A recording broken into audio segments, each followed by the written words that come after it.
Hello friends, ಇವತ್ತಿನ ವಿಡಿಯೋದಲ್ಲಿ ಈ ರಸ್ತೆ ಬದಿಯಲ್ಲಿ ಸಿಗುವಂತಹ ಗರಿಗರಿಯಾದ ಈರುಳ್ಳಿ ಬಜ್ಜಿ ಹೇಗೆ ಮಾಡೋದು ಅಂತ ನೋಡೋಣ.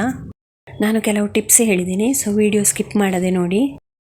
ಈರುಳ್ಳಿ ಬಜ್ಜಿ ಮಾಡಲು ನಾನಿಲ್ಲಿ 3 ಈರುಳ್ಳಿನ ಸಿಪ್ಪೆ ತೆಗೆದು ಚೆನ್ನಾಗಿ ತೊಳೆದು ತಗೊಂಡಿದ್ದೀನಿ.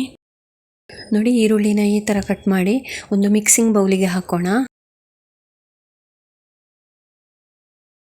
ಈ ಥರ ಮಿಕ್ಸಿಂಗ್ ಬೌಲ್ಗೆ ಹಾಕಿ ಒಂದು ಸಲ ಕೈಯಾಡಿಸಿದರೆ ಲೇಯರ್ಸ್ ಸಪ್ರೇಟ್ ಆಗುತ್ತೆ.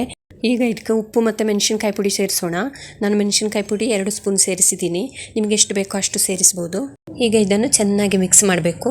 ಈರುಳ್ಳಿಯಲ್ಲಿ ಆಲ್ರೆಡಿ ನೀರಿನಂಶ ಇರುತ್ತಲ್ವಾ, ಇವಾಗ ನಾವು ಉಪ್ಪು ಮೆಣಸಿನ್ಕಾಯಿ ಪುಡಿ ಸೇರಿಸಿದ ತಕ್ಷಣ ಈರುಳ್ಳಿ ನೀರು ಬಿಡುತ್ತೆ.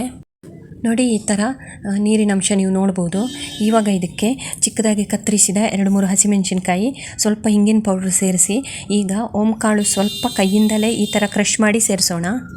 ಓಂಕಾಳು ಹಾಗೂ ಕಡಲೆ ಹಿಟ್ಟಿನ ಕಾಂಬಿನೇಷನ್ ತುಂಬ ಚೆನ್ನಾಗಿರುತ್ತೆ. ನಿಮ್ಮಲ್ಲಿ ಓಂಕಾಳು ಇಲ್ಲ ಅಂದರೆ ಜೀರಿಗೆನೂ ಹಾಕ್ಬೋದು. ಈಗ ಇದಕ್ಕೆ ಸ್ವಲ್ಪವೇ ಕಡಲೆ ಹಿಟ್ಟು ಸೇರಿಸ್ತಾ ಚೆನ್ನಾಗಿ ಮಿಕ್ಸ್ ಮಾಡಬೇಕು. ನೀರಿನಂಶ ಇನ್ನೂ ಇದೆ. ಈಗ 1-2 ಸ್ಪೂನ್ ಅಕ್ಕಿ ಹಿಟ್ಟು ಹಾಕೋಣ. ಅಕ್ಕಿ ಹಿಟ್ಟು ಜಾಸ್ತಿ ಹಾಕಿದರೆ ಗಟ್ಟಿಯಾಗುತ್ತೆ ಫ್ರೆಂಡ್ಸ್. ನಮಗೆ ಕ್ರಿಸ್ಪಿ ಅಷ್ಟೇ ಬರಬೇಕು, ಸೊ 1-2 ಸ್ಪೂನೇ ಸಾಕು. ಅಕ್ಕಿ ಹಿಟ್ಟು ಸೇರಿಸಿ ಈ ಥರ ಮಿಕ್ಸ್ ಮಾಡಬೇಕು. ಇವಾಗ ಇನ್ನೂ ನೀರಿನಂಶ ಕಂಡ್ರೆ ಮತ್ತೆ ಕಡಲೆ ಹಿಟ್ಟು ಸೇರಿಸ್ತಾ ಹದ ಬರುವ ತನಕ ಮಿಕ್ಸ್ ಮಾಡಬೇಕು. ಈಗ ಚಿಕ್ಕದಾಗಿ ಕತ್ತರಿಸಿದ ಕೊತ್ತಂಬರಿ ಸೊಪ್ಪು ಸೇರಿಸಿ ಒಂದು ಚೆನ್ನಾಗಿ ಮಿಕ್ಸ್ ಮಾಡೋಣ. ಹಿಟ್ಟು ತುಂಬಾ ಡ್ರೈ ಅನಿಸಿದರೆ 1-2 ಸ್ಪೂನು ನೀರು ಸೇರಿಸ್ಬೋದು. ನೀವು 10-15 ನಿಮಿಷ ಬಿಟ್ಟು ಫ್ರೈ ಮಾಡ್ತೀರಿ ಅಂದರೆ ನೀರು ಸೇರಿಸಬೇಡಿ ಫ್ರೆಂಡ್ಸ್, ಯಾಕಂದರೆ ಈರುಳ್ಳಿ ಮತ್ತೆ ನೀರು ಬಿಡುತ್ತೆ. ಇವಾಗ ಕನ್ಸಿಸ್ಟೆನ್ಸಿ ಪರ್ಫೆಕ್ಟ್ ಆಗಿದೆ. ನಾನು ಮೊದಲೇ ಕಡಾಯಿಯಲ್ಲಿ ಎಣ್ಣೆ ಬಿಸಿಯಾಗಲು ಇಟ್ಟಿದ್ದೆ. ಈಗ 1 ಸ್ಪೂನ್ ಬಿಸಿ ಎಣ್ಣೆಯನ್ನು ನಮ್ಮ ಈರುಳ್ಳಿ ಮಿಕ್ಸರ್ಗೆ ಸೇರಿಸೋಣ.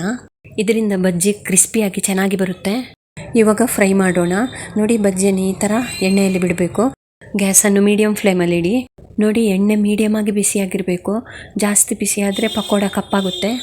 ಈ ಥರ ರ್ಯಾಂಡಮ್ ಆಗಿ ಎಣ್ಣೆಯಲ್ಲಿ ಬಿಟ್ಟರೆ ಆಯಿತು. ನೀವು ಶೇಪ್ ಕೊಡಬೇಕು ಅಂತ ಇಲ್ಲ. ಇವಾಗ ಲೈಟಾಗಿ ಕಲರ್ ಚೇಂಜ್ ಆಗ್ತಾ ಇದೆ. ಇವಾಗ ಫ್ಲೇಮನ್ನು ಹೈ ಮಾಡೋಣ. ಇದರಿಂದಾಗಿ ಬಜ್ಜಿ ತುಂಬ ಕ್ರಿಸ್ಪಿಯಾಗಿ ಬರುತ್ತೆ. ಗೋಲ್ಡನ್ ಕಲರ್ ಬಂದಿದೆ. ಈಗ ಗ್ಯಾಸನ್ನು ಮೀಡಿಯಂ ಫ್ಲೇಮಲ್ಲಿ ಇಡೋಣ. ಪಕ್ಕಾ ಸ್ಟ್ರೀಟ್ ಸ್ಟೈಲ್ ಈರುಳ್ಳಿ ಬಜ್ಜಿ ಪರ್ಫೆಕ್ಟ್ ಆಗಿ ರೆಡಿಯಾಗಿದೆ. ಕ್ರಿಸ್ಪಿಯಾಗಿದೆ, ಒಳ್ಳೆ ಪರಿಮಳ ಬರ್ತಾ ಇದೆ. ಮನೆಯಲ್ಲಿ ಅಂತೂ ಎಲ್ಲರೂ ಇಷ್ಟಪಡ್ತಾರೆ. ಫ್ರೆಂಡ್ಸ್, ನಾನು ಹೇಳಿದ ಟಿಪ್ಸನ್ನು ಫಾಲೋ ಮಾಡಿ ಇದೇ ಥರ ಮಾಡಿ.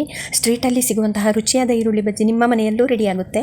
ಓಕೆ ಫ್ರೆಂಡ್ಸ್, ವಿಡಿಯೋ ಇಷ್ಟ ಆದಲ್ಲಿ ಲೈಕ್ ಮಾಡಿ, ಶೇರ್ ಮಾಡಿ, ನನ್ನ ಚಾನೆಲ್ ಸಬ್ಸ್ಕ್ರೈಬ್ ಮಾಡಿ. ಮುಂದಿನ ವಿಡಿಯೋದಲ್ಲಿ ಮತ್ತೆ ಸಿಗೋಣ ಫ್ರೆಂಡ್ಸ್. ಬಾಯ್.